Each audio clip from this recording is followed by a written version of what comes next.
Guys, good morning. 6:35 in the morning pa lang dito. So, ang destination ko talaga is Siamka. Pero since inahawakan ko rin yung isang branch namin dito sa may MBSEC, Mohammed bin Zayed. So, mas maaga ako pumunta rito kasi kailangan kong ayusin yung mga display. So, yung galakad tayo. Medyo malamig ngayon na panahon, ma-fog, makikita nyo sa paligid. So, maglalakad muna ako ng almost 1 kilometer bago ko ma-reach yung, yung workplace ko dito. So, ganun kalayo nilalakad ko. May ibang choice naman para hindi ka maglakad ng malayo, kaso ang matagal ang transport. Ilang bus ang sasakay ako bago ako makarating ng MBSEC talaga. Kaya ito, mas maganda na yung maglakad para mas madali tayo makarating. So ito, lakad-lakad lang tayo. Pasilip ko sa inyo yung paligid. So yun, naglalakad na tayo guys. Medyo malamig ngayon ang panahon.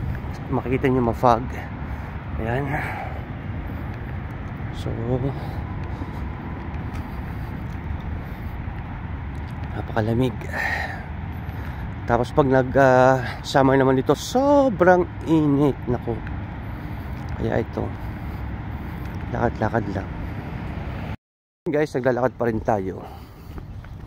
Malayo-layo na yung nalakad natin.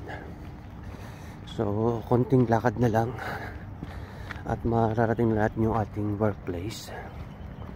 So, medyo malamig talaga dito guys ngayon. Kaya bolt na bolt ako. Naka-jacket pa yan.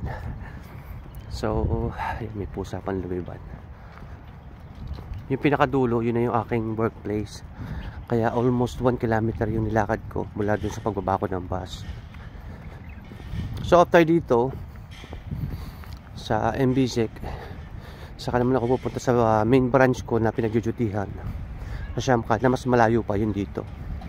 So mas mahaba yung ating transport yan, yung ating biyahe. So lakad-lakad lang tayo. Napakalamig guys. So yung paligid dito, puro mga villa dito, wala dito mga building. So yun, balot na balot tayo. Napakalamig, sobrang lamig na dito guys. Kaya kailangan natin magbalot para hindi masyadong kiligin. Kiligin sa lamig yan.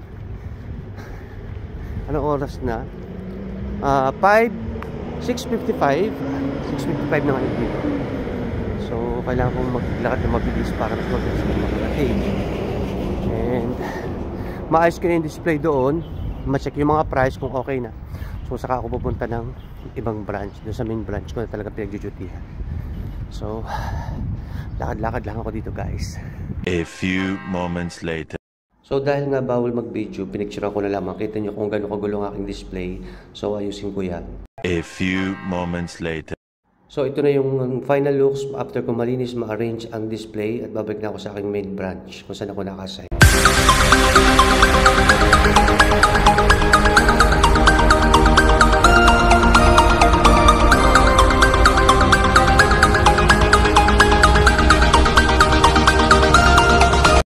Guys, nandito na ako sa may bus interchange. Waiting naman ako ng ibang bus, bus 300, para makapunta ko ng Siamka. So 8:15 pa, malapit na, parating na yung bus. So hintay lang ako dito para makapunta na ako sa aking work destination na next. So yun guys, nakasakay na ako ng bus 300. Estimate siguro mga 9 AM makakarating ako ng Siamka. So tulog-tulog muna tayo.